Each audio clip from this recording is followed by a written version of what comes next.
ओम जननी आनंदान देवी रामकृष्णं जगद्गुरुं पार्वती जयो कृत्वा प्रणमामि मोहमूर्ति श्री ठाकुर श्री माँ एवं स्वामीजी महाराजेर चरणे गुरुमुक्त प्रणाम जानाई माँ चामुंडा देवीर चरणे गुरुमुक्त प्रणाम जानाई देवादिदेव महादेवेर चरणे गुरुमुक्त प्रणाम जानाई एवं अन्यान्य যেসব অধিদেবতা রয়েছেন তাদের প্রত্যেকের চরণে গৌরবান্বিত প্রণাম জানাই। ডানকুনির চামুন্ডা মন্দিরে আজকে এই বিশেষ দিনে এই যে ঈশ্বরীয় প্রসঙ্গ উপলক্ষে যে পাঠচক্রের আনুষ্ঠানিক শুভ সূচনা সেটি মায়ের ঐকান্তিক ইচ্ছাতেই একমাত্র সম্ভব হলো। কথাতেই আছে সময় না হলে কোনো কিছু করা যায় না। এই আজকের দিনটি নির্দিষ্ট করা ছিল এবং সেই জন্যই শ্রদ্ধেয় দিলীপ বাবু, সোমনাথ বাবু, অঞ্জন বাবু যারা উদ্যোগ নিয়ে আপনারা যারা সবাই সমবেত হয়ে এই পাঠচক্র উদ্বোধনের জন্য পাঠচক্রে নিয়মিতভাবে যোগদানের জন্য একটা উৎসাহ প্রকাশ করেছেন, সেটি আমাদের বিশেষ আনন্দের এবং এরা তিনজন যারা এদিকে পরিচালনা করবেন তাদেরকেও আন্তরিকভাবে আমার সশ্রদ্ধ কৃতজ্ঞতা জানাই। আমার আগেও আসার এখানে সৌভাগ্য হয়েছিল এবং দিলীপ বাবুর যে আতিথেয়তা, অঞ্জন বাবুর যে আন্তরিকতা আর সোমনাথ বাবু তিনি আমার থেকে অনেক বয়সে বর্ষিয়ান তার যে প্রেরণা সেটিতে সত্যি সত্যি মুগ্ধ হয়েছিলাম। তাই আবারও এখানে আসার যখন আমন্ত্রণ পেলাম, মাকে দেখার একটা ইচ্ছাও ছিল, সেটি আবার পুনঃপ্রাপ্তি ঘটার জন্য আজকে এখানে আসা। মাননীয় সোমনাথ বাবু কিন্তু খুব সুন্দর করে একটি প্রেক্ষাপট করে দিয়েছেন দারুণভাবে, যেখানে তিনি একেবারে পাঠচক্রের একটা দৈনন্দিন চ্যালেঞ্জের কথা তুলে ধরেছেন। যে আমরা পাঠচক্র অনেক সময়তেই খুব সুন্দর করে আনুষ্ঠানিকভাবে হয়তো সূচনা করি, কিন্তু তারপরে যত দিন এগোয় সেই পাঠচক্রে কিন্তু উপস্থিতি এবং সেই পাঠচক্রকে পরিচালনা করাটা কিন্তু একটু ব্লক হয়ে যায়, স্থির গতি হয়ে যায়। তার দায়িত্ব কিন্তু আপনাদেরই নিতে হবে। এটা আমাদের পাঠচক্র, এটা আমাদের জায়গা এবং আমরা কেন আসছি সেইটি যদি পরিষ্কার থাকে নিজেদের কাছে, তাহলে এখানে আর আসার জন্য কিন্তু আপনাদের বারবার আহ্বান করতে হবে না। আপনারা নিজেরাই মনে করবেন যে কোথাও সামথিং একটা মিসিং হয়ে যাচ্ছে, যে আমরা একটা পাঠচক্রে যেতে পারছি না, আমাদের একটা বিকাল ভালো কাটছে না, একটা সন্ধ্যে ভালো কাটছে না। তার কারণটা একটাই, আনন্দময়ী মা একটা সুন্দর কথা বলতেন, হরিকথাই আসল কথা, বাকি সব বৃথা এবং ব্যথা। হরি কথা, ঈশ্বরীয় কথা, ভগবানের কথা যত আপনি করবেন তত ভেতরের একটা উন্মিলন ঘটবে, আপনি একটা আনন্দ পাবেন। এই আনন্দ কিন্তু বাইরের বিয়ে বাড়িতে বা হোটেলে খেয়ে বা অন্য কোথাও ভ্রমণ করে যে আনন্দ পাবেন তার থেকে অনেক বেশি চিরস্থায়ী আনন্দ। আনন্দ তো দু রকমের হয়, একটা তাৎক্ষণিক আর একটা চিরস্থায়ী। এই যে চা এখন সার্ভ হচ্ছে, এটাও এই সন্ধ্যেবেলায় কিন্তু একটা আনন্দ দিচ্ছে, যে চা খেলে একটা আমেজ আসে সন্ধ্যেবেলায়। প্রত্যেকেই আমাদের গৃহস্থ বাড়িতে এটি অভ্যাস, কিন্তু এই চা খাওয়ার আনন্দটা আপনার কাছে বেশিক্ষণ স্থায়ী হবে না যদি নাকি আপনার মনটা ঈশ্বরীয় আনন্দে নিবিষ্ট হয়ে যায়। সেজন্য বারবারই বলা হয় যে স্পিরিচুয়াল যে প্লেজার বা ঐশ্বরিক আনন্দ, আধ্যাত্মিক আনন্দ, এই আধ্যাত্মিক আনন্দ কিন্তু একমাত্র চিরস্থায়ী। বাকি অন্য সমস্ত আনন্দ সব দুদিনের জন্য, এটা পার্মানেন্ট নয়। ভগবান শ্রীরামকৃষ্ণ পরমহংসদেব বারবার এই সত্যটাকেই জানানোর জন্য আমাদের কাছে বারবার এই যে কথা পাতায় পাতায় ঘুরিয়ে ঘুরিয়ে বলে গেছেন যে তুমি একটা মনুষ্য জীবন পেয়েছো, এই মনুষ্য জীবনের উদ্দেশ্যটা ভালো করে বোঝো। অবজেক্টিভ মনুষ্য জীবনের উদ্দেশ্য কি? খাওয়া, পড়া, বেঁচে থাকা, এটা প্রাইমারি গোল নয়, এটা সেকেন্ডারি। কিন্তু মনুষ্য জীবনের প্রাইমারি গোল হচ্ছে, উদ্দেশ্য হচ্ছে ভগবান লাভ, ঈশ্বর দর্শন, ঈশ্বরকে নিয়ে মেতে থাকা। গানে আছে ওই জন্য মাতিয়ে দে মা আনন্দময়ী। এই আনন্দময়ীর সংসারে এলে আনন্দই পাওয়া যায়। আনন্দময়ী সংসারে এলে নিজে শুধু আনন্দ পাওয়া নয়, অন্যকেও আনন্দে ভরিয়ে দেওয়া যায়। সেই জন্য আমাদের দেখবেন এই সনাতন হিন্দু ধর্ম বা শাশ্বত হিন্দু ধর্মে বারবার বলা হয় সৎ চিন্তা, সৎ বাক্য, সৎ কর্ম, এই তিনটির উপরেই সৎ জীবন যাপন গঠিত হয়। সৎ চিন্তা, দেখুন আমাদের মন খুব এদিক ওদিক ঘুরে বেড়ায়। আপনি সবকিছু বশে করতে পারবেন, বশ করতে পারবেন, মনটাকে কিন্তু বশ করা যায়। সেজন্য বলে রাজা যুদ্ধ জয় করতে পারে। আপনি ধন দৌলত সম্পদ এগুলো অনেক কিছু আহরণ করতে পারেন, কিন্তু সব থেকে বেশি জয়ী কে না, যে নিজের মনটাকে জয় করতে পারে। আপনি আমি কেউ মনটাকে জয় করতে পারি, আর পারিনি বলেই দেখবেন রিঅ্যাকশন হয় মনে। যখন কোনো সুখের দিন হয় আমরা একবারে আনন্দে ডগমগ হয়ে যাই, যে কি সুন্দর আমার ছেলেটা চাকরি পেল, আমার ছেলেটা বিয়ে হয়ে গেল, মেয়েটা বিদেশে গেল, আমরা আনন্দের সাগরে ভাসছি। ভগবান তখন কিন্তু একটু হাসেন যে এই সুখ মানুষের জীবনে পার্মানেন্ট নয়, সুখের রাজমুকুট করে দুঃখ কিন্তু প্রবেশ করে, দুঃখ আসে। সেজন্য আমাদের জীবনে দুঃখ আমাদের অভিজ্ঞতা দেওয়ার জন্য শুধু আসে না, দুঃখ আমাদের বুঝিয়ে দেয় যে এই জগতে সুখ এবং দুঃখ একটা সাইকেলের চাকার মতন, গাড়ির চাকার মতন ঘুরছে, না একটা নিচে যাচ্ছে একটা উপরে আসছে, একটা উপরে যাচ্ছে একটা নিচে আসছে, চক্রবৎ পরিবর্তনতে সুখানি দুখানি। সুখ আসছে মানেই বুঝতে হবে দুঃখ ওয়েটিং, দুঃখ আসছে, রেডি হয়ে থাকতে হবে। সেজন্য যখনই দুঃখ আসবে তখন দেখবেন আমরা আবার শোকে উচ্চমান হয়ে পড়ি। প্রিয়জনের ব্যথা বলুন, কোন রোগ ভোগান্তি বলুন, কোন দুর্দিন বলুন, তার কারণ কিন্তু একটাই, যে আমাদের মন কিন্তু স্টেবল নয়। আমরা সুখে যতটা আনন্দিত, দুঃখে আমরা ততটাই ঠিক। এই মনটাকে যে বশ করতে পারে সেই কিন্তু রাজা, শ্রেষ্ঠ রাজা। সেজন্য মনটাকে বশ করার জন্যই কিন্তু সমস্ত ধর্মগ্রন্থে এই মনটাকে বশ করার কথাই বলা হয়েছে। আপনারা লক্ষ্য করে দেখবেন শ্রীমদ্ ভগবত গীতাতে শুরুতেই রয়েছে বিষাদ বিয়োগ।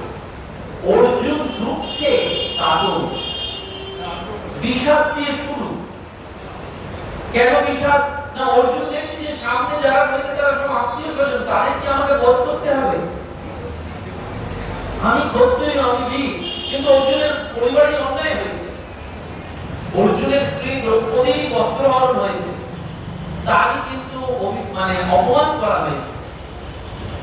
এই যুধিষ্ঠির সহ, ভীম সহ, অর্জুন এরা সবাই এসেছেন যুদ্ধ করতে, কিন্তু অর্জুনের মন স্টেবল নয়।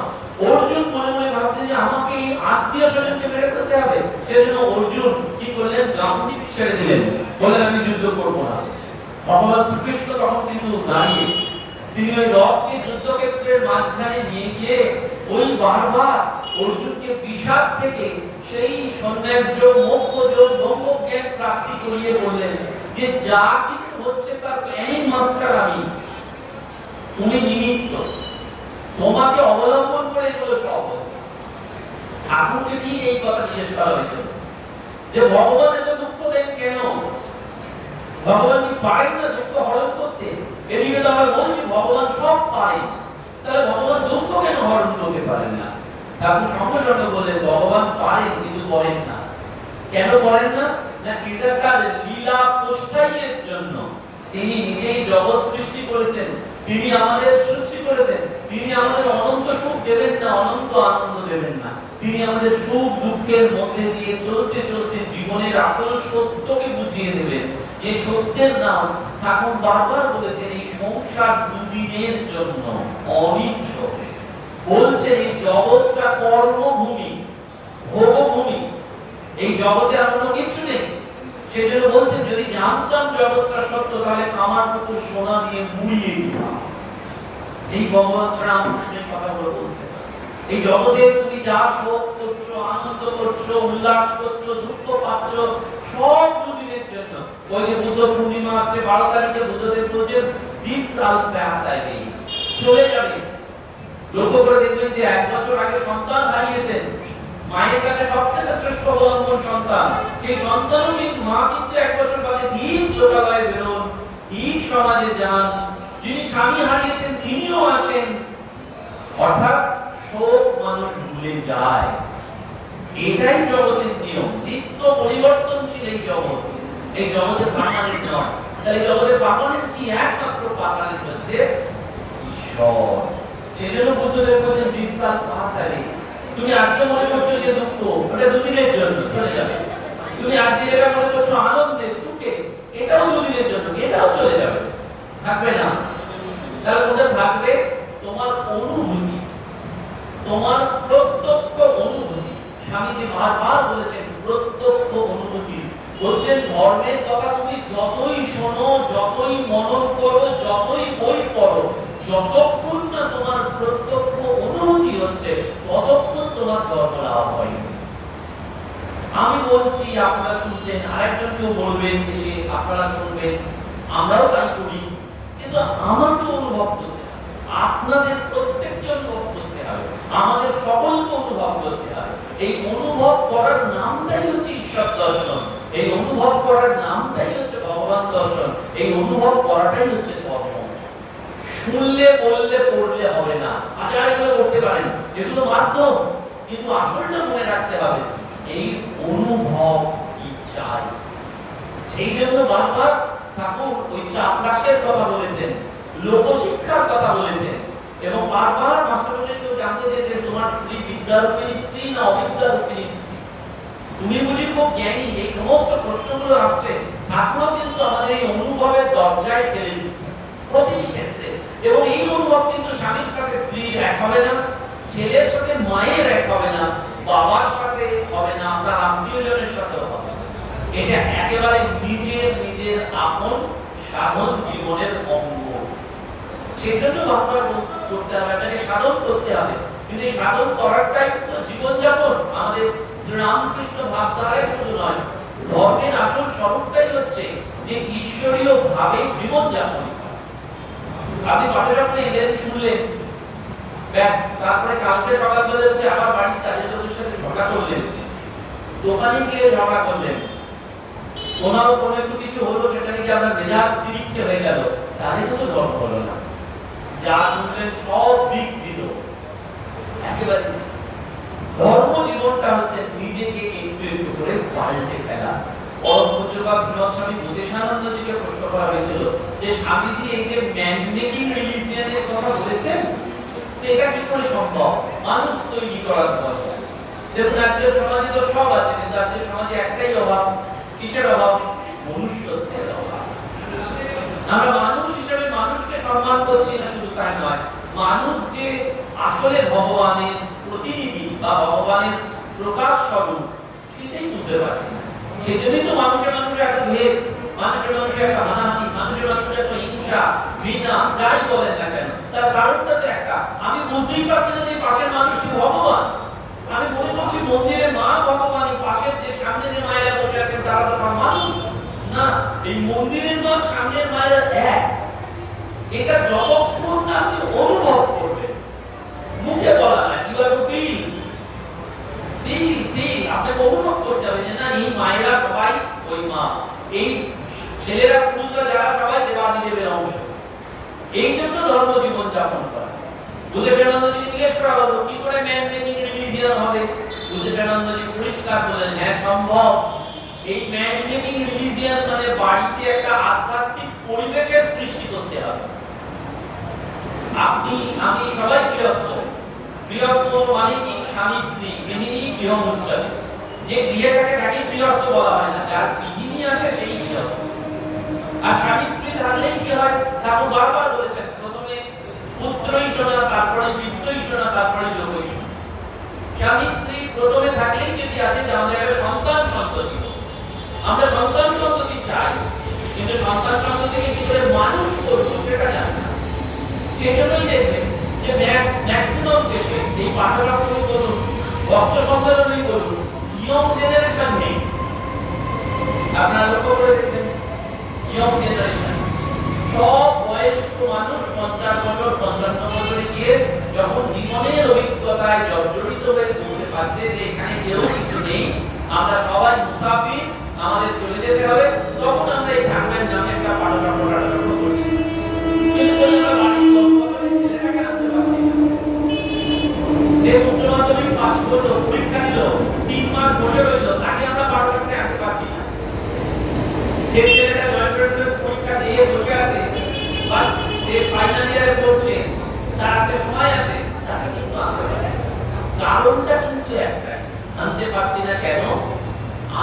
তাকে আধ্যাত্মিক পরিবেশটা দিন।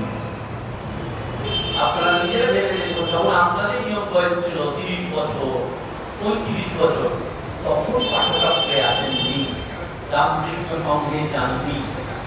আর শিশুদের সাইকোলজি হচ্ছে তারা কথা শোনে না, তারা অনুসরণ করে, তারা আপনাকে কপি করে। দেখেন, সে দেখছে আমার বাবা মা তো যায়নি, আমার বাবা মা ছোট বয়সে রেস্টুরেন্টে খেয়েছে, পুজোর আগে ঘুরে বেরিয়েছে, সেই জন্য সেও কিন্তু আর এই যাত্রাতেই অ্যাডাপ্টেড হয়ে গেছে, যার ফলে সে আর পাঠচক্রও করতে চাইছে না বাড়িতে। ওই জন্য বোধাচানন্দজি মহারাজ বলছেন আধ্যাত্মিক পরিবেশ সৃষ্টি করতে।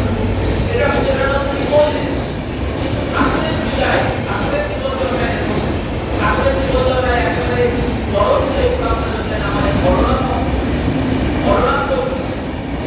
এখন দক্ষিণেশ্বরের পর যে গৃহস্থ বাড়িতে গেছে, সেই বাড়িটা হচ্ছে বর্ণাম। 100 দিনের বেশি সেখানে গেছেন। সেখানে কত তারা আনন্দ, কত কীর্তন, কত কান্না, কত সমাধি, সব বর্ণাম মন্দিরে হয়েছে। এখন আপনাদের প্রশ্নই আসতে পারে, খুব স্বাভাবিক, যে শ্রীরামকৃষ্ণ যিনি শুদ্ধ সত্য একেবারে সারা স্পর্শ করতে পারতেন না, তার তো অন্য অসৎ কিছু দেখলেই হাত ভেঙে দিত, টাকা তো ছেড়ে দিত, অসৎ জিনিস ছুটে দেখতেন পারতেন না, মিথ্যে কথা বলা লোককে তিনি দেখতে পারতেন না, ক্রোধী লোকের সাথে তার মুখ দর্শন হতো না। মনমোহন মিত্র একবার কি একটা কারণে প্রচন্ড রেগে গেছে, ঠাকুর বলেন মনমোহন তোর দিকে আমি তাকাতে পারছি না। বলে কেন? বলে তুই রাগী হয়ে গেছিস, ক্রোধী হয়ে গেছিস। ক্রোধ হচ্ছে চণ্ডাল, ক্রোধ মানুষকে পতনের দিকে নিয়ে যায়, সেখানে আমি তোর মুখ দেখতে পাবো। রাখাল মহারাজ একটা মিথ্যে কথা বললেন ছেলেদের সাথে, ঠাকুরের নিজের সন্তান মানুষ পুত্র, ঠাকুর বলছেন রাখাল আমার তোর দিকে মুখ দেখতে পাচ্ছি না, তোর মুখে কি কালো কালো ছাপ, সত্যি করে বল তুই কি করেছিস। রাখাল মহারাজ বলেন কেন, আমি তো কিছু বলিনি। বলো না, ভালো করে নইলে আমার এরকম হবে না। একটু ভেবে রাখাল মহারাজ বললেন যে আমি বিকাল বেলায় বা আগের দিন বিকাল বেলায় বন্ধুদের সাথে খেলার ছলে একটু মিথ্যে কথা বলি। ঠাকুর সঙ্গে বললেন খবরদার, কোনো অবস্থাতেই মিথ্যে কথা। দেখুন এই শুদ্ধ সত্য শ্রীরামকে বলরামবাবুর বাড়িতে এসেছে, বলরামবাবু জমিদারি বাড়ি, জমিদার বংশে, তার তো আপনারা জানেন কোথায় সেই জমিদারি বংশ। কিন্তু বলরামবাবুর বাড়িতে কেন আসছেন কারণটা বলছেন, বলরামের পরিবার সব এক সুরে মাথা, পরিবার কথাটা বড়। বলরামের বাড়ির ছোট থেকে বড় পর্যন্ত সবাই সকালবেলায় ভগবানকে প্রণাম না করে জলস্পর্শ করে, তাই ভগবান তার বাড়িতে আসছে। তাহলে এবার ঘটনা মিলান, বোধাচানন্দজি বলছেন ম্যান মেকিং রিলিজিয়ন করতে গেলে বাড়িতে আপনাকে আধ্যাত্মিক পরিবেশ ক্রিয়েট করতে হবে। এটা নতুন কথা নয়, এটা যে নতুন বললেন তা নয়। আপনি যদি শাস্ত্রের দিকে তাকান তাহলে মদালসার যত সন্তান আসতো, মদালসা তো রাজার স্ত্রী ছিলেন, তিনি ওই দোল্লায় শুয়ে শুয়ে একটাই কথা বলতেন, তমসি নিরঞ্জন তমসি নিরঞ্জন। মদালসা ছেলে ওই ছোট্ট সন্তান যে দোল্লায় আছে তাকে বলছে তুমি নিত্য শুদ্ধ মুক্ত বুদ্ধ, তুমি ভগবান, তুমি ভগবান, তুমি ভগবান, এই কথাটা কানে মাথা। একজন সন্ন্যাসিনী, একজন সাধুর মা বলেছিলেন যে আমি যখন আমার ছোট বয়সে ছেলেকে তেল মাখাতাম, একদম কোলের শিশু, তখন ওকে কানে কানে তেল মাখাতাম আর কানে কানে ফু দিয়ে বলতাম জয় রামকৃষ্ণ, জয় রামকৃষ্ণ, জয় স্বামীজি, জয় স্বামী। আমরা তো বলিনি। সেই মা বলছে ওই যে ঢুকিয়ে দিলাম সেই ছেলে আমার সাধু হলো, ওই যে ঢুকিয়ে দিলাম, রামকৃষ্ণকে ঢুকিয়ে দিলাম, স্বামীজিকে ঢুকিয়ে দিলাম, মা শারদাকে ঢুকিয়ে দিলাম। এইটি হচ্ছে আমাদের আধ্যাত্মিক পরিবেশ। সেই জন্য ঠাকুর বলছেন বলরামের বাড়ির সব এক সুরে বাঁধা। এই এক সুরে বাঁধতে গেলে প্রথম যেটি দরকার হয় সেটা হচ্ছে সৎ চিন্তা। ওই যে বললাম মনটা আমাদের দৌড়ে বেড়াচ্ছে, তাহলে মনটাকে বশ করার জন্য একটাই উপায়, সেটা হচ্ছে সৎ চিন্তা। মনের মধ্যে অবিরত ঈশ্বরীয় চিন্তাকে তুলে রাখতে হবে, অবিরত। মন আপনার সাথে ফাইট করবে, নামানোর চেষ্টা করবে, আপনাকেই উচ্চ চিন্তা দিতে হবে। এবং এই উচ্চ চিন্তার জন্য আমরা বারবার বাইরে যেমন ওই প্রোটিন ফুড খাই, আজকাল তো অনেক এনসিওর বেরিয়েছে, যারা বয়স্ক মানুষ খেতে পারেন না তাদের প্রোটিন দেওয়া হয়, মনেরও খাদ্য দিতে হয়। মনের খাদ্য হচ্ছে সৎ। একজন রাজা চারটে রানী ছিল, তাই রানী এই চার রানীর মধ্যে রাজা তিন রানীকে খুব ভালোবাসত, একজনকে ভালোবাসত। প্রথম রানীকে ভালোবাসত তার রূপ যৌবনের জন্য, খুব অপরূপ সুন্দরী ছিলেন, রাজা তাকে খুব ভালোবাসত। দ্বিতীয় রানীকে ভালোবাসতেন রাজা, যে সেই রানীমা রাজাকে কোনো বিপদে পড়লে পরামর্শ সাজেশন, সেজন্য রাজা তাকে ভালোবাসত। তৃতীয় রানীকে ভালোবাসত, যে তৃতীয় রানী রাজা কোনো বিপদে পড়লে তাকে অর্থ দিয়ে সাহায্য করত। আর যে চতুর্থ, তাকে রাজা একেবারেই দেখতে পায়। এখন দিন যায়, রাজা একসময় মৃত্যুর মুখে পতিত। যখন রাজা মৃত্যুর মুখে পতিত, রাজা জানে যে আমার মৃত্যুর পর চলে যেতে হবে। রাজা চারজন রানীকে ডাকলেন, ডেকে বললেন যে তোমাদের মধ্যে কে আমার সাথে স্বর্গে যাবে। প্রথম রানীকে বললেন তুমি যাবে? বলল না, কখনোই যাব না, আমার রূপ যৌবন আছে, তোমার শরীর চলে যাওয়ার পর দরকার হলে আমি আরেকটা বিবাহ করব, কিন্তু আমি স্বর্গে যাব না। দ্বিতীয় রানীকে বলল তুমি যাবে? বলল না, তোমাকে বিপদের সময় আমি পরামর্শ দিতাম, এখন তোমার অন্তিম সময় মৃত্যু, এই মৃত্যুর সময় কোনো পরামর্শ আর কাজ করে না, তাই আমি তোমার সঙ্গে যাব না। তৃতীয় রানীকে বলল তুমি যাবে? বলল দেখো, তুমি যখন বিপদে পড়তে আমি যখন তোমাকে অর্থ সাহায্য করতাম, পাশে দাঁড়াতাম, এখন আর তার প্রয়োজন নেই, কারণ তোমার অন্তিম বিপদ এসে গেছে, এই সময় আর কোনো কিছু কাজ করো। চতুর্থ রানী তাকে ভালোবাসত না, তাকে বলল তুমি যাবে? সে বলে হ্যাঁ আমি যাব। রাজা যাকে ভালোবাসলো না, সে জীবনের শেষে কোন মৃত্যুর পর আমি তোমার সাথে স্বর্গে যাব। এই গল্পটার তাৎপর্য এটাই, প্রথম রানী হচ্ছে আমাদের রূপ যৌবনের প্রতীক, মৃত্যুর সময় বা মৃত্যুর পরে ওই রূপ যৌবন আমাদের সাথে যায় না। দ্বিতীয় রানী যে পরামর্শ দিত, সে হচ্ছে আত্মীয় স্বজন, বন্ধু বান্ধব, যাদেরকে নিয়ে আমরা এই সুখের সংসার কল্পনা করেছি, তারাও যায় না। তৃতীয় রানী হচ্ছে অর্থ সম্পদ, ব্যাংকের টাকা পয়সা যা আমরা সঞ্চয় করার জন্য সারাটা জীবন পার করে ফেললাম, সেটাও স্বর্গে যায়।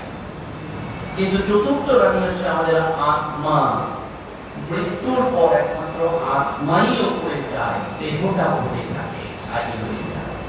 সেজন্য কি বুঝে নিতে হবে, এই আমাদের রূপ যৌবন যাবে না, বন্ধু বান্ধব, স্ত্রী পুত্র কন্যা যাবে না, অর্থ সম্পদ কিছু যাবে না, এই দেহটাও যাবে না, একেবারে ছুঁড়ে ফেলে দেবে। একেবারে আমি শ্মশানে গেলেই মহিলাকে বুঝতে পারবো, মেজর হসপিটালে খুব ক্রিটিক্যাল ক্রাইসিস হলেই বুঝতে পারবেন। আমি খুব সাম্প্রতিককালে আমার এক প্রিয়জনের জন্য গিয়েছিলাম, তাতে একেবারে ভেলোরের মতন ডাক্তার, সর্বোচ্চ ডাক্তার বলে দিলেন human body we can't predict. এক মাস আগে তিনি সুস্থ ছিলেন, বিয়ে বাড়িতে ঘুরলেন, কাজ করলেন, এক মাসের মধ্যে তার এমন একটা রোগ হলো যেটি আজকের পরিভাষায় মারণ রোগ বলে। এক মাসের মধ্যে কোনো বাইরের সিম্পটমস নেই, এখনো নরমাল, কিন্তু ডাক্তার বলে দিলেন দেহকে আমরা প্রেডিক্ট করতে পারি না, আমাদের বিজ্ঞান ব্যর্থ হয়ে যায়, আমরা বুঝতেই পারি না ভেতরে কি চলছে। তখন শুধু একটা কথাই মনে হলো, রামকৃষ্ণ কথা বলতে দুটো কথা বলে চেয়েছিলেন। ডাক্তার যখন বলে আমি বাঁচিয়ে দেবো, তখন ভগবান হাসে যে আমি তাকে মারবো, তুই তাকে কি বাঁচা, তোর সাইন্স ফাইন্স সব পড়ে রইল, সব আমার হাতে, কারণ এই দেহ আমি সৃষ্টি করেছি, তুই নয়। তুই কিছু টেস্ট ফেস্ট করে কিছু ওষুধ দিতে পারিস, কিন্তু সবটা কন্ট্রোল পাওয়ার আমার হাতে।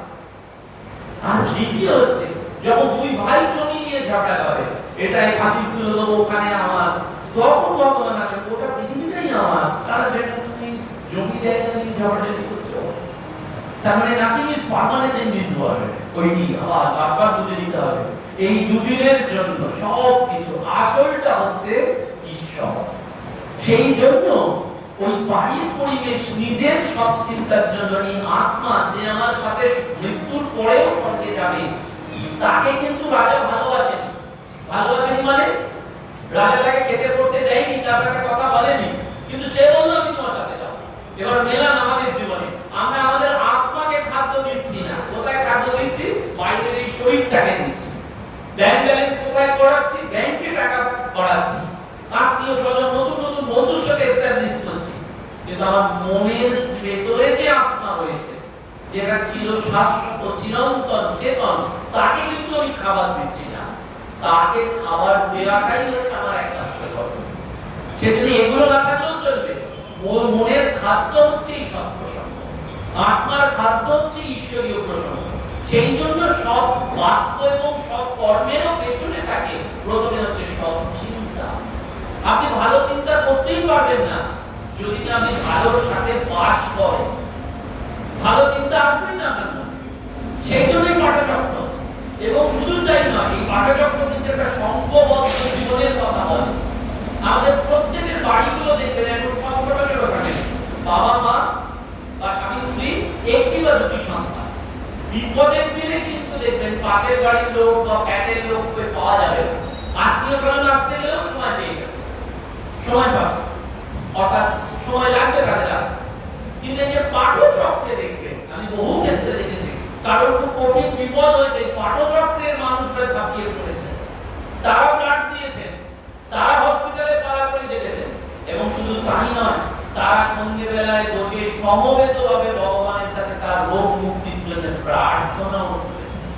কালেক্টিভ প্রেয়ার, এই কালেক্টিভ প্রেয়ারটা দরকার, এই কালেক্টিভ অ্যাসোসিয়েশনটা দরকার, এই অ্যাসোসিয়েশনটা দরকার। সেই জন্যই পাঠচক্র দরকার। শ্রী রামকৃষ্ণ ভাব আন্দোলনের অন্যতম শর্ত হচ্ছে এই স্বাধ্যায়, মানে নিজে নিজে পাঠ করা, পড়া এবং সকলকে নিয়ে এটা চলা। ঠাকুর একজন ভক্তকে খুব ভালোবাসতেন, দক্ষিণেশ্বরে তিনি যেতেন, তার নাম আশুতোষ রায়। ঠাকুর তাকে ঝুনো সর্ষে বলে ডাকতেন। এই ঝুনো সর্ষে তিনি শিলংয়ে চাকরি পান। তখন শিলংয়ে এরকম একটা কথামৃত পাঠের আসর ছিল। সেই কথামৃত পাঠের আসরে তিনি সকলকে নিয়ে কথামৃতই পাঠ করতেন। কারণ জানেন যে কথামৃত হচ্ছে এই যুগে, কলিযুগের পঞ্চম বেদ। ঋক, সাম, যজুর, অথর্ব যে বেদ পড়েন, সেই বেদের পরে পঞ্চম বেদ হচ্ছে কথামৃত। কথামৃতে এমন কিছু নেই যাতে আপনি আপনার জীবনের সমস্যার সমাধান পাবেন। সমস্ত সমস্যার সমাধান কেউ যদি ঠিক ঠিক করে শুধু কথামৃতই পাঠ করে, তাহলে সমস্ত সমস্যার সমাধান এই কথামৃতের মধ্যে লেখা আছে। আপনাকে বুঝতে হবে, অনুভব করতে হবে। কথামৃত পাঠ মানে এই যে পাঠ হলো ওরকম পাঠ নয়, এই যে দাদা আজকে সময় অল্প ছিল বলে ব্যাখ্যা করলেন, কিন্তু এর গভীরে দেখতে হবে, শাস্ত্রের সাথে মিলিয়ে মিলিয়ে পড়তে হবে। কথামৃত কোথায়, উপনিষদের কোথায় কি বলা আছে, কথামৃতের ঠাকুর কিরাম সহজ করে বলছেন। ওই যে ঠাকুর বলছেন, ওই যে মহালসা বলছে তোমার সন্তান হচ্ছে আমার সমষ্টি নিরঞ্জন, তুমি সেই, তুমি সেই, তুমি সেই। ঠাকুর আমাদের কথামৃতে কি বললেন, কাঠুরিয়ার গল্প, চড়ই দেখি এগিয়ে যাও। তুমি প্রথমে চন্দনের কাঠ পাবে, তারপরে রূপোর কাঠ পাবে, তারপরে সোনার কাঠ পাবে, আরো এগো, আরো এগো। এগোতে এগোতে তুমি কি পাবে, নুনের পুতুল সমুদ্র মাপতে গিয়ে নিজেই গলে গেল।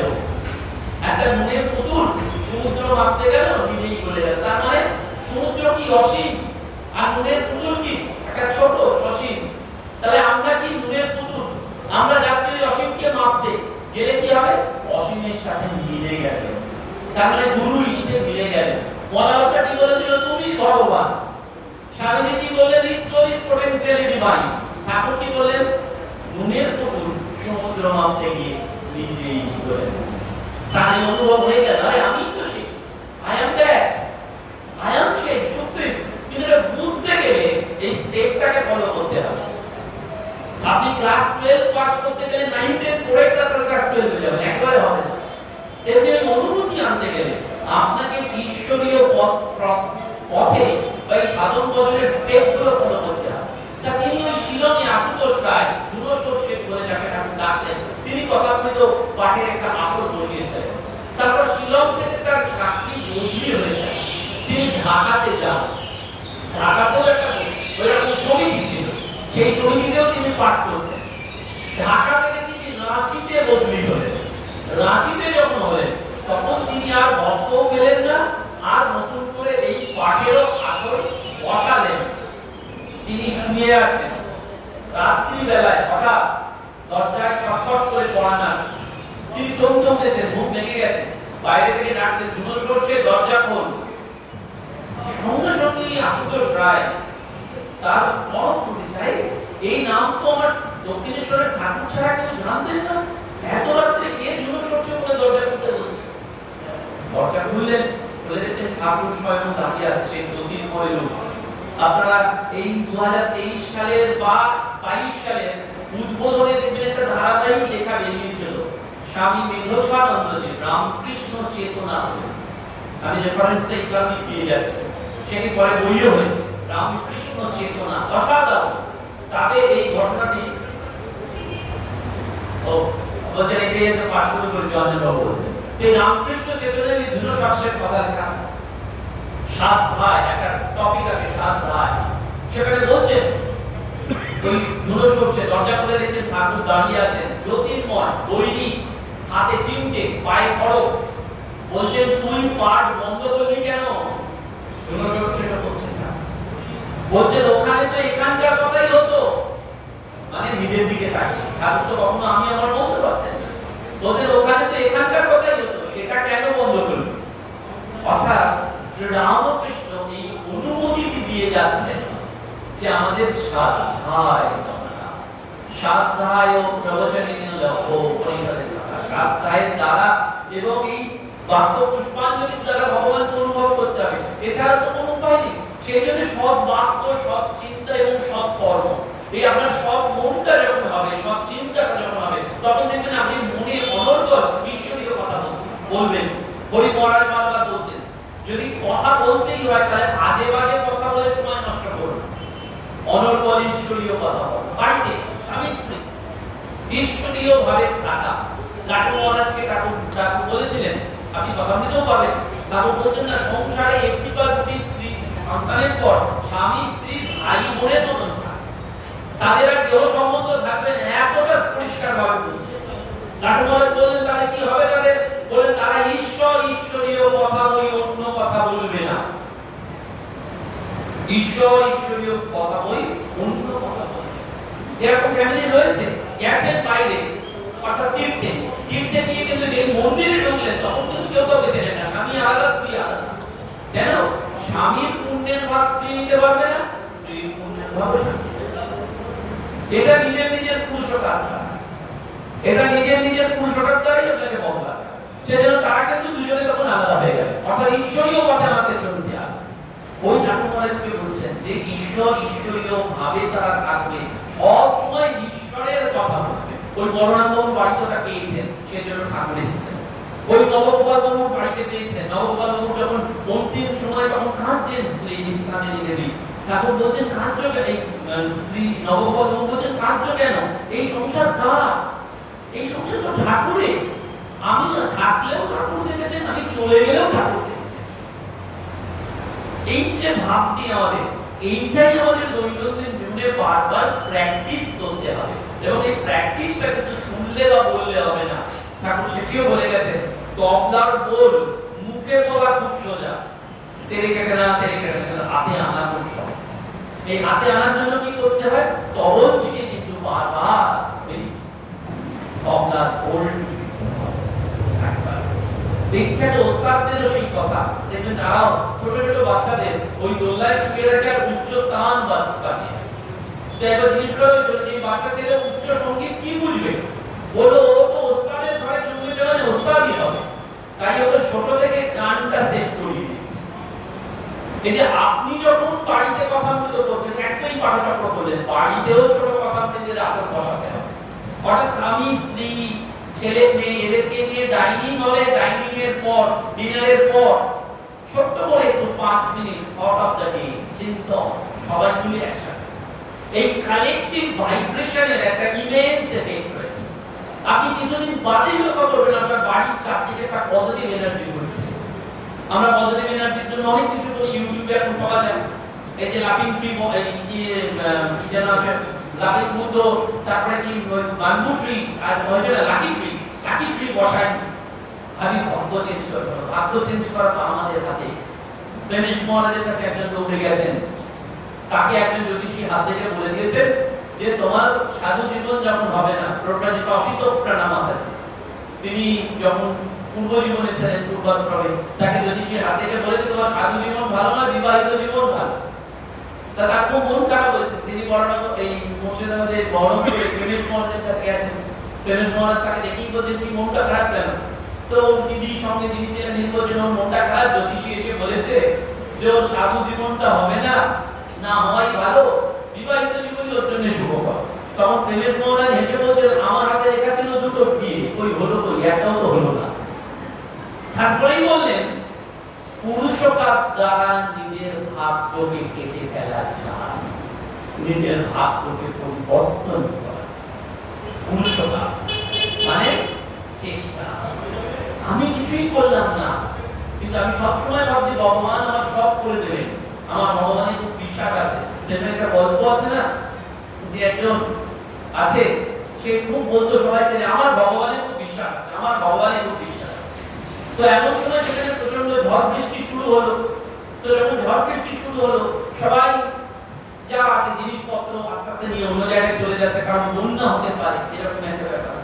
যখন সবাই তাকে বলছে চলো ওই জায়গায় আমাদের যেতে হবে, সেটা জায়গায় যাবো, আমার ভগবানের খুব বিশ্বাস আছে, আমার ভগবানের খুব বিশ্বাস আছে, তোমরা কি বলছো? তো সবাই চলে গেল। কিছুদিন বাদে জল একতলার সমান হয়ে গেল, ও তখন দোতলায় উঠল। তা দোতলায় যখন উঠলো তখন ইন্ডিয়ায় যারা ডিজাস্টার ফোর্সের লোক তারা নৌকো নিয়ে এলো।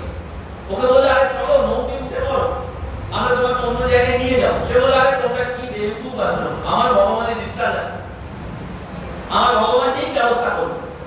তারা পারলো না, শেষে জল আরো বাড়ছে, ওপর থেকে হেলিকপ্টার এলো, হেলিকপ্টারের মিলিটারি আর্মিরা এসে বললো আমরা দড়ি ফেলছি তুমি উঠে এসো। আর বলে মারতে পার বলছে আরে তোমরাও বেরোতে পারো, আমার ভগবান আছে, ভগবান ঠিক আমার একটা কিছু ব্যবস্থা করবে, ভগবানের উপর আমার বিশ্বাস আছে। তো হেলিকপ্টার ফিরে গেল, জল বাড়তে বাড়তে অবশেষে যা হলো সে মারা গেল। মারা যাওয়ার পর স্বর্গে গেল, স্বর্গে গিয়ে দেখা হলো ভগবানের সাথে। ভগবানকে প্রথমেই সে চার্জ করলো, ভগবান এটা কি হলো, আমি মরতে সারা জীবন বললাম আমার বিশ্বাস আছে, তোমার উপর বিশ্বাস আছে, আর তুমি আমার কি করলে, আমাকে জলে ডুবিয়ে মেরে দিলে, এটাকে কি কাজ করলে? তখন ভগবান বলছে আমি তো তিনবার গিয়েছিলাম তোমার কাছে, তুমি তো তিনবারই আমাকে দিয়েছিলে। আমি যখন ওই পাড়া প্রতিবেশী চুপ করে বললাম চলো অন্য জায়গায় যাও, তুমি গেলে। আমি যখন নৌকো নিয়ে এসে বললাম তুমি নৌকোয় উঠে পড়ো, তখন তুমি গেলে। আমি যখন হেলিকপ্টার থেকে দড়ি ফেললাম তখন তুমি বলে না, তাহলে তুমি আমাকে বলছো কেন? আমি তো তোমাকে বাঁচানোর জন্যই বারবার দিয়েছিলাম, তুমি তো তাহলে ভক্ত হওয়ার একটা ব্যাপার আছে। ভক্ত হতে গেলে কিন্তু ওই যাকে বলে সব আমি চোখটা বুঝিয়ে ভক্ত হওয়া, সেই ভক্ত কিন্তু ঠাকুর জানবি, ঠাকুর কিন্তু বহুত প্র্যাকটিক্যাল। সেজন্য প্রতাপ হাজরা তিনি তো সব গিয়ে দক্ষিণেশ্বরে জানেন তো মালা জপতেন। তো ঠাকুরকে একদিন খুব গর্ব করে বলছে যে ঈশ্বরের নামে ওইখান থেকে আসার সময় আমার গামছাটা নিয়ে আসতে আমি ভুলে গেছি, গামছাটা নিয়ে আসতে ভুলে গেছি। ঠাকুর সঙ্গে সঙ্গে বলছেন যে দেখ ঈশ্বরের নামে আমার পরনের কাপড়ের হুঁশটা থাকে না, তবু আমি কোথাও গেলে সেখান থেকে কোনো জিনিস ফেলে আসি, আর তোরা এইটুকু ভগবানের নাম করি তাতেই ওই গামছাটা আনতে ভুলে গেছি। কথা দেওয়া সেই জন্য শেষে মাকে বলে নৌকোয় সবার আগে উঠবে আর সবার শেষে নাম। কেন সবার আগে উঠবে তুমি জায়গা পাবে, বসবে, ঠিক আছে, নামবে সবার থেকে, কে কি ফেলে রেখে গেল সেটা ভালো করে প্র্যাকটিক্যাল। ওই জন্য ভক্ত হতে গেলে আমাদের ইন্টেন্স প্র্যাকটিক্যাল করতে হবে। এই জন্য এই যে সৎ চিন্তাটা হবে, সৎ বাক্যটা আপনার বাড়ির পরিবেশটা, আপনার একটা শপথ নিয়ে যে বাড়িতে অন্তত যদি ছেলে মেয়েদের নাও পান, স্বামী স্ত্রী পালা করে কথা বলতে পাঠ করবে, পালা করবে প্রতিদিন। একদিন স্বামী করবেন, পরের দিন স্ত্রী করবে, আবার পরের দিন স্বামী করবেন, পরের দিন স্ত্রী এবং দুজন দুজনকে পড়বেন। যদি কেউ না পান একা নিজে করবে, রাত্রিবেলা খাওয়ার সময়, খাওয়ার পরে ওইটা কোনো জিনিস উঠে যাবে। আর খাওয়ার সময় ভাববেন, কি ভাববেন? ঠাকুর হচ্ছে আমার ডান দিকে, মা আমার বাম দিকে রয়েছে, আর স্বামী আমাকে ঘিরে সারা রাত্রি পাহারা দেয়। এটা কোনো বিপদ আসবে না। বাড়িতে একটা পদ্ধতি নিয়ে যাচ্ছে, রোজগার প্রণাম আলাদা করছে যে রাত্রে শোয়ার সময় ডান দিকে ঠাকুর, বাম দিকে মা, আর স্বামী তোমাকে ঘিরে পাহারা দিচ্ছে। এই ভাবটা এই মহামৃতের ইমেন্স পাওয়ার। সেজন্য সৎ চিন্তা থেকে সৎ বাক্য আর সেখান থেকে আসে সৎকর্ম। অর্থাৎ যদি পারা যায় মাসে একজন হোক দুজন হোক তাকে একটু নিজের সামর্থ্য অনুযায়ী সেবা করা। এই সেবা মানে কাপড় দেওয়া নয়, অন্তত তাকে 200 গ্রাম মুড়ি কিনে দিলেন, একটা ফল কিনে দিলেন। এই প্রচন্ড গরমে যদি রাস্তায় কোনো মানুষকে একটু নুন চিনির জল করে দিলেন, এতে কিন্তু আপনার পয়সা লাগে না, শুধু ফুল লাগে। এটাও জানতেন সৎকর্ম। এই জন্য সৎ বাক্য, সৎ চিন্তা, সৎ কর্ম, এর উপরেই দেখবেন সব মানুষের জীবন দাঁড়িয়ে আছে। আর যখন এই সব মানুষ হবেন তখন দেখবেন একবারে জীবনটা বদলে গেছে। একটা জীবনে অপূরন্ত আনন্দ অনুভব, অপূরন্ত আনন্দ। দেখবেন উদ্বোধনে আমাদের একজন মহারাজ আছেন, তার ক্যান্সার 16 বছর আগে হয়েছিল। তো ডাক্তার জবাব দিয়ে দিয়েছিল। তো যখন ওষুধ ট্রিটমেন্ট এসব হচ্ছে, তো বলে ডাক্তার জবাব দিয়ে দিয়েছে আপনি এখনো আনন্দময় হয়ে আছেন। বলে আরে ডাক্তার তো রোগের জবাব দিয়েছে, ডাক্তার তো মৃত্যুর কথা বলেছে, কিন্তু কিভাবে থাকবো সেটা তো বলেনি, সেটা আমার হাতে। তাই যতদিন বাঁচবো আমি আনন্দ করে বাঁচবো। সেই আনন্দের অংশ হয়ে 16 বছর কাটিয়ে দিলেন ক্যান্সারকে জয় করে। কি করে সম্ভব? ওই আনন্দই হচ্ছে সমস্ত কাজের অনুপ্রেরণা, আনন্দই হচ্ছে সবকিছুর শক্তি। সেজন্য পাঠচক্রের মধ্যে দিয়ে আমরা এই আনন্দ, পাঠচক্র আমাদের পজিটিভ এনার্জি দেয়, পাঠচক্র আমাদের প্রেয়ার করতে শেখায়, এবং পাঠচক্র আমাদের কি করতে শেখায় না আমাদের একটা মোটিভেশন দেয়, অনুপ্রেরণা দেয়। সেজন্য পাঠচক্র কিন্তু আমাদের জীবনে একেবারে একটা দৈনন্দিন অভ্যাস। আপনি এইভাবে সামারি করতে পারেন যে একটা পাঠচক্র 3টে পি এর সমন্বয়, 3P। The first P stands for positive। আমরা পাঠচক্রে যারা তারা সবসময় ইতিবাচক ভাববো, কোনো নেতিবাচক নয়। পাঠচক্রে যারা সবসময় প্রার্থনা করবো, নিজের জন্য প্রার্থনা, যেমন আমরা বলি তার সাথে বিশ্বের সকলের কল্যাণ হোক, আমার পাঠচক্রের সমস্ত সভ্যাসম্পাদের মঙ্গল হোক, নিরন্তর এই কল্যাণ চিন্তা, এটাও কিন্তু একটা ভালো কাজ। অর্থাৎ পজিটিভ এনার্জি বা পজিটিভিটি, প্রেয়ার আর প্র্যাকটিস, এই পাঠচক্র আমাদের সাধারণ জীবনের অভ্যাসটা শিখিয়ে দেয়।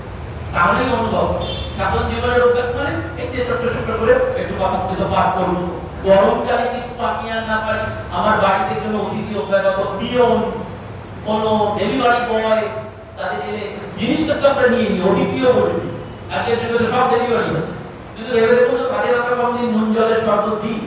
যে ওরা তো গরমে ঘুরে বেড়াচ্ছে, ওদের একটুখানি দিই, এটাও তো সেবা। আর আরো ভালো সেবা হচ্ছে আপনি টোটোয় চাপেন, অটোয় চাপেন, টাকা তো দেন, মনে করেন এটাই হচ্ছে আসলে টাকা দিচ্ছি আমাকে সার্ভিস দিচ্ছে, নামার সময় একটা থ্যাংক ইউ তো বলতে পারবেন যে ভাই ধন্যবাদ তুমি আমাকে পৌঁছে দিয়েছো, এটাও তাকে একটা মনের অনুপ্রেরণা। এই ছোট্ট ছোট্ট কাজগুলো আমাদের দৈনন্দিন জীবনকে বদলে দেয়। আর যখনই এই দৈনন্দিন জীবনকে বদলে যাবে তখনই আনন্দ, তখনই পাঠচক্রের সুফলটা বুঝতে পারবেন এবং অন্তিমে ভগবান এসে নিশ্চয়ই আমাদের কৃপা করবেন। ঠাকুরমা স্বামীজিকে প্রণাম জানাই, তাদের কাছে প্রার্থনা করি যে এই পাঠচক্র দীর্ঘস্থায়ী হোক এবং পাঠচক্রে একজন মানুষ চলে যাবেন, আমার একজন মানুষ, রঞ্জন বাবু পার্মানেন্ট নয়, আমি পার্মানেন্ট নয়, সোমনাথ বাবু পার্মানেন্ট নয়, আমরা সবাই চলে যাব, আপনারাও যারা আছেন তারাও চলে যাবেন পৃথিবী ছেড়ে একদিন। কিন্তু চেষ্টা করবেন আর একজনকে এখানে নিয়ে আসবেন। আপনি একা আসবেন শুধু তাই নয়, আর একজনকে নিয়ে আসবেন। আমরা সবাই চলে যাবো, কিন্তু পাঠচক্র যেন চিরস্থায়ী হয়।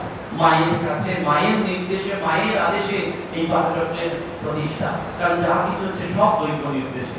সুতরাং আমাদের এটা একটা দায় যে আমরা সবাই মিলে এখানে আসবো, এই স্থানকে আরো গমগমে করে তুলবো, যাতে এখানে ঢুকলেই আমরা একটা পজিটিভ এনার্জি নিয়ে ফিরে যাই। অর্থাৎ বাড়ি থেকে দুঃখ নিয়ে আসবো, ফিরে যাবো আনন্দ নিয়ে। বাড়ি থেকে শোক নিয়ে আসবো, এখান থেকে শোক বিদূরিত হয়ে যাবো। যদি এটা করতে পারি তাহলে এই পাঠচক্রের উদ্বোধন সার্থক হবে। ঠাকুরমা স্বামীজির কাছে, মা চামুন্ডার কাছে এই প্রার্থনা করি। তিনি বাবু, সোমনাথ বাবু, অঞ্জন বাবু এবং আরো যারা রয়েছেন তাদেরকেও আমার আধুনিক প্রণাম। আমিও শুনতে পাই এই পাঠচক্রে দীর্ঘদিন বাড়ছে এবং একটা সময় আসবে হয়তো যখন স্থান সংকুলন করতে পারা যাবে না, একটা বৃহৎ গোষ্ঠীতে পরিণত হবে এবং আমাদের সেই বৃহৎ গোষ্ঠীর একটাই পরিচয় হবে, আমরা মায়ের সন্তান, আমরা ঠাকুরের সন্তান, আমরা রামকৃষ্ণ পরিবারের সন্তান। সকলকে প্রণাম জানিয়ে মাননীয় সবাই আসবেন। ভালো করে দেয়। একটা গান দিয়ে শেষ করতে হবে। অঞ্জনবাবু, আমি গান করব।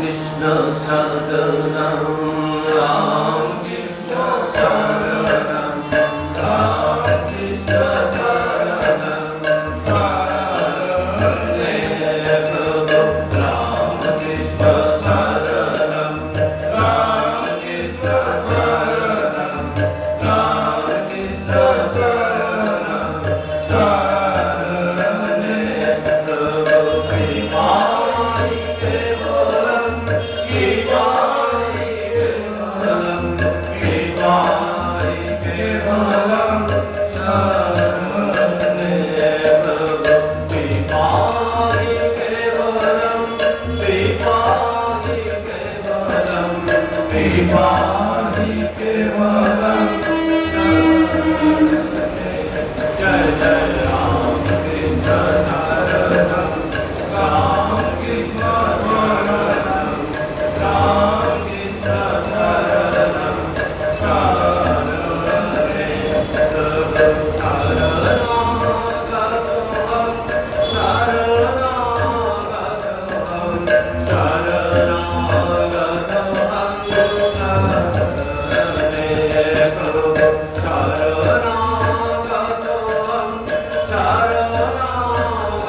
Saranagatam, Saranagatam,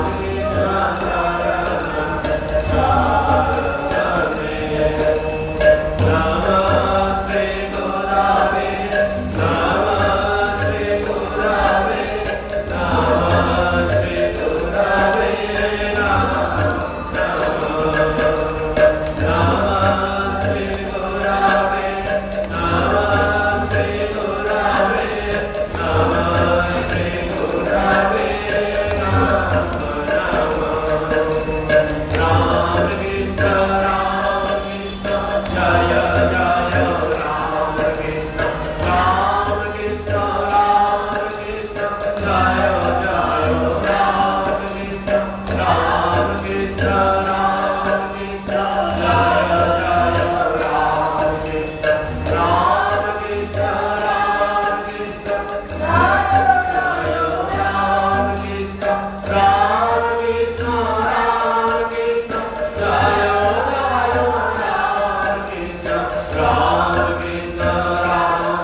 মা চামুন্ডা পরচক্র আজকে আমরা খালি সমাবেশ করছি।